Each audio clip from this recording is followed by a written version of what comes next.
engage, disrupt, adapt, repeat. You're listening to Pure Reinvention, the podcast for curious people. Welcome to a month of August where we focus on Simplify. Pure Reinvention is a place where we create space for the unexpected by inspiring a reinvention lifestyle. We are very fortunate this month to have Bonnifer Ballard. Bonnifer is the executive director of Bonnifer, I'm going to let you do the rest of this. The Michigan section of the American Waterworks Association. And for those of you that wonder what that is, Bonnifer, I think you're going to tell us this is the group that's responsible for our water.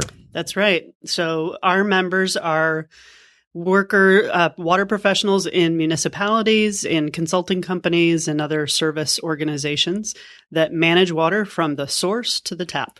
So based on that description, you can see why we picked Bonnifer to be the co-host on this section of Simplify, because Simplify is a really important awareness to help people outside of your business really understand what you do and to start building this new robustness. Bonnifer, you're really good at being able to identify and communicate Simplify. Where did that come from in your professional world? Well, I think for me, it really was sort of growing up in nonprofit communications. You can talk about social issues or municipal issues or political issues, and you'll lose somebody in about 5 seconds if you get too wonky. Yeah.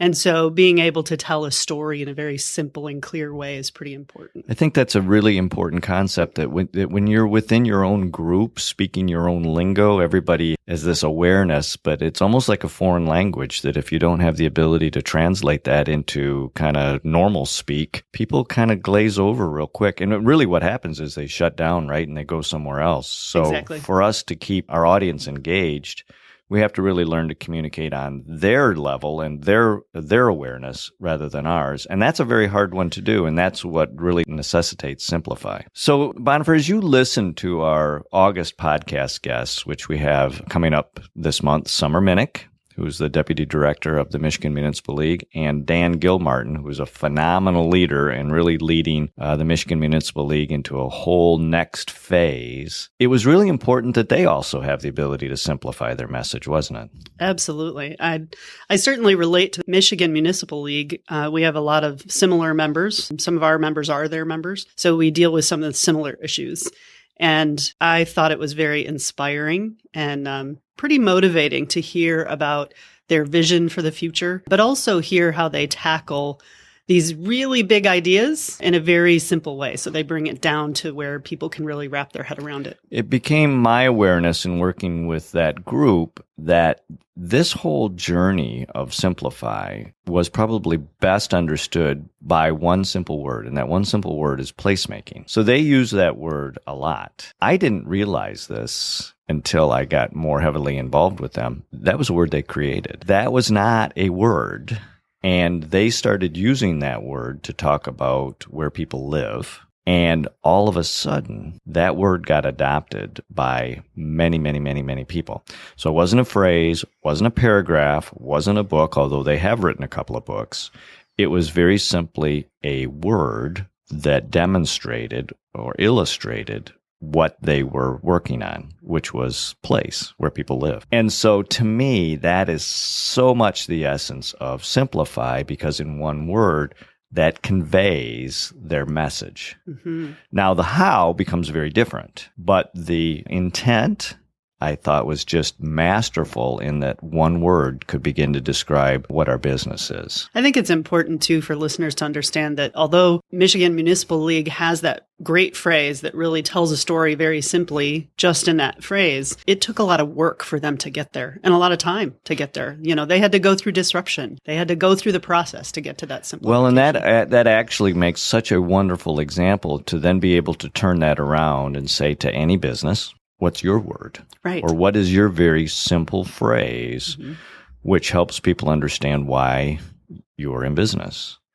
And that is so incredibly hard to do in its simplicity, because I think we, and I'm including everyone in this, get very excited about all that we do. Mm-hmm.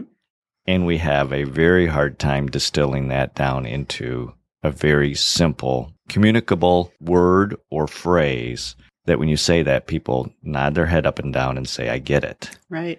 I think Dan has also been pretty masterful, and I would imagine Summer too in her role, about bringing the board and the rest of the staff at Michigan Municipal League along with them on this vision. It really is a pervasive culture for them. So it's not anything Dan is needing to sell. He's just developed this, it seems organically, but I know there was a lot of elbow grease, a lot of really hard work that went into it. Well, there was, and it's what's interesting to me is other people around the country recognize the vision and the ability to move that vision forward, and so they seek out individuals to better understand how they can implement within their own span of control similar types of things. And the reality is, as a leader, you have to have the ability to tell your story, which is, Bonnifer, something you were making reference to, in the kind of terminology that people can understand and follow. And that group, the Michigan Municipal League, is an example where in this phase they've just gotten through this very strong visioning phase, this very simple awareness of what their work is, has created heavy member participation. So they have a high percent of member involvement, and now they're ready to go to the next phase. And so it becomes a really great question to ask a group who may be struggling with declining revenue or declining membership participation. Can you really go back and in one simple phrase really describe what your business is and why I should be a part of it? Right. Yeah, I think the staff leaders and the volunteer leaders really deserve a lot of credit. It's just amazing to hear how the board has been very supportive of Dan's vision and really been fully engaged in the process and trusted that the process would bring them to a place they needed to be. This week's episode is sponsored by Willpower Consulting. Whether it be pursuing new avenues in content delivery like podcasts or developing a sustainable content building strategy, Willpower Consulting is with you every step of the way. Get a dose of willpower at WilliamRCarlson.com or at William R. Carlson on Twitter. So we go to the private for-profit sector now, and there is a retail brick-and-mortar business who for 33 straight quarters has seen tremendous growth. And most people, when you say that, because of most people's familiarity with the growth of Amazon and online shopping, would never believe that a brick-and-mortar retail store would be 33 straight quarters of growth, and actually pretty phenomenal growth. But their hook, right, their reason why people go is also captured in a very simple phrase, and it took me a while to understand it, even though I'd been to this store. And Bonnifer, you're looking at me with that eye like I'm curious to know what store this is you're talking about. But the store that I'm talking about is TJ Maxx, Marshalls, who, interestingly enough, have seen such phenomenal growth. And here, I guess, is the reason why. The word is surprise. When you go to TJ Maxx, because it has no ongoing expected inventory, everything that's in that store came in the night before, and you don't know what's going to be there the next day. So every time you shop there, there's something new and different. Interesting. And people go on a regular basis because it's like a treasure hunt. They're never quite sure what came in, and they don't want to miss a bargain. In fact, so much so that when I was talking about this, a young woman was saying, "Oh my gosh, I was just at TJ Maxx or Marshalls this last week." And she paused and she said, "And then I called my friend to come." And she said, "It's because there was something there that I thought she would like, because they don't normally have stuff like that." And I thought, see, there you go. That's not only do you have people going because it has surprise inventory, right? The non-predictable inventory, but now you're telling your friends to come too. Right. That's really powerful. Well, and it's amazing because you would think, well, we came from a place where predictable inventory was the key, right? You would go to those places because they had styles, sizes, whatever, that you knew were predictable. Right. Yet what's really the draw for them, right? Because everybody has to have their unique story. Right. For them, the simplify is the element of surprise. You never know. Right. Better come often. It's amazing.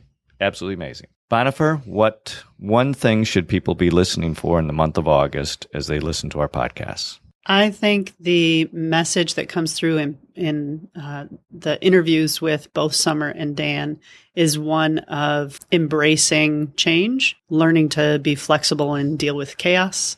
They really do, in both of their examples, exemplify that idea of simplify. We look forward to you listening to those podcasts. And remember, if you're ready for a change, make it a change that lasts. Make it pure reinvention.